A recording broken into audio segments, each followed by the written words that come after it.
सुमारे 2 वर्षांपासून पोलिसांना गुंगारात येत फरार असलेल्या खुनाच्या गंभीर गुन्ह्यातील आरोपीला नाशिक शहर गुन्हे शाखा युनिट 2च्या पथकाने मध्य प्रदेशातील मंडलेश्वर परिसरातून अटक करून मोठे यश संपादन केले आहे। नाशिक पोलीस आयुक्त संदीप कर्णिक, पोलीस उपायुक्त किरण कुमार चव्हाण आणि सहाय्यक पोलीस आयुक्त संदीप मिटके यांच्या मार्गदर्शनाखाली ही कारवाई करण्यात आली आहे।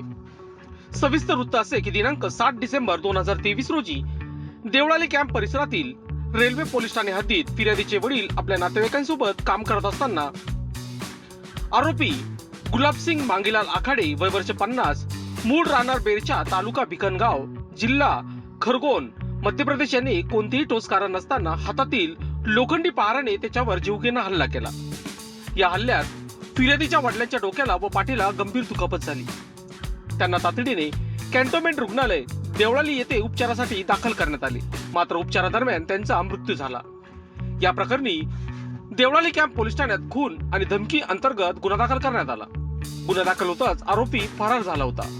आरोपीचा मार्ग काढण्यासाठी गुन्हे शाखा युनिट 2 ने सखोल तपास सुरू केला। घटनास्थळावरील साक्षीदारांची चौकशी, तांत्रिक विश्लेषण आणि गोपनीय माहितीच्या आधारे आरोपी मध्य प्रदेशातील खरगोन जिल्ह्यात विविध ठिकाणी वास्तव करत असल्याचे निष्पन्न झाले। वरिष्ठ अधिकाऱ्यांच्या परवानगीनंतर विशेष पथक मध्य प्रदेशात रवाना झाले। सलग 2 दिवस स्थानिक पातळीवर गुप्त हालचाली करत तपास सुरू ठेवण्यात आला। मंडलेश्वर येथे सापळा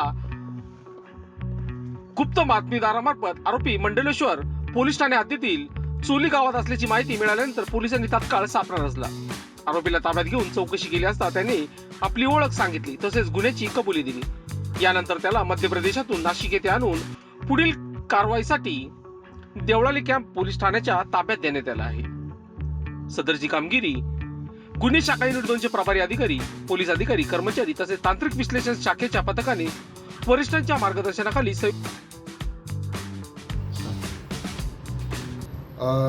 देवळाली कॅम्प पोलीस स्टेशन हद्दीमध्ये 102/2024 भारतीय न्याय भादवी कलम 302, 506 IPC प्रमाणे गुन्हा दाखल झालेला होता। सदर गुन्ह्यामध्ये गुलाबसिंग आखाडे हा गुन्हा दाखल झाल्यापासून फरार झालेला होता। 2023 मध्ये ही घटना घडलेली होती, त्याप्रमाणे देवळाली कॅम्पला गुन्हा दाखल होता। सदर गुन्ह्यातील आरोपी हा मागील 2 ते 2.5 वर्षापासून फरार होता, तो मिळून येत नव्हता, त्यामुळे सदर गुन्हा हा प्रलंबित होता। सदर गुन्हा उघडकीस आणण्याबाबत आम्हाला माननीय पोलीस आयुक्त श्री संदीप कर्णिक सर, माननीय DCP crime Shri Kiran Kumar Chavan sir आणि माननीय सहाय्यक पोलीस आयुक्त श्री मिटके सर यांनी आदेशित केले होते की सदर गुन्हा उघडकीस आणायचा आणि सदर गुन्हा उघडकीस आणण्यासाठी आम्हाला योग्य ते मार्गदर्शन केले होते।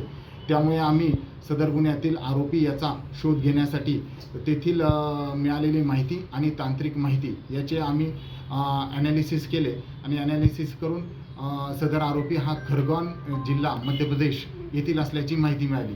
सदरची माहिती आम्ही वरिष्ठांना कळवल्यानंतर मान्य वरिष्ठांच्या पूर्व परवानगीने आमच्या गुन्हे शाखा युनिटचे PSI पठाण साहेब, सोनार साहेब, पोलीस हवालदार नन्नावरे, पोलीस हवालदार सुपेकर आणि पोलीस हवालदार वजिरे अशांचे पथक मध्य प्रदेश येथे खरगोन जिल्हा येथे जाऊन त्या ठिकाणी आरोपीचा शोध घेतला असता PSI पठाण साहेब आणि सोनार यांना मिळालेल्या माहितीच्या अनुषंगाने त्याला चोली पोस्ट मंडलेश्वर, तालुका माहेश्वर, जिल्हा खरगोन, मध्य प्रदेश येथून आरोपी नामे गुलाबसिंग आखाडे यास ताब्यात घेण्यात